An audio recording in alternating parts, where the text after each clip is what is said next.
في الدنيا هذه راح تلاقى بزاف ناس، كل واحد وش راح يعلمك. المليح راح يعلمك تبعد على الغلط وتقرب من الصحيح، والدونية راح يعلمك الدرس حتى يخليك تعاني. راح تلاقيك بناس تبكيك، واحدة أخرى تمسح دموعك. راح تلاقيك بناس تتخلى عليك في أول مشكل، وناس توقف معاك من نهار الأول. ناس تفق لك تطلع بيك، وناس غير تطيح تعفس عليك. ناس دير لهم كلش، تصبر معاهم وعلى جالهم وتسمح فيك.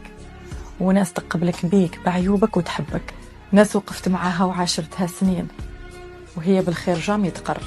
وناس عرفتها البارح صدقوا أكتر من صحاب 10 سنين توقف معاك بلا ما تهدر. راح تلاقيك بناس تحسد وتغير، وناس تحب لك الخير. هنا لازم تعاود تراجع حسابات، تشوف شكون تخلي في حياتك وشكون تخرجوا منها. ما نعرف تخير.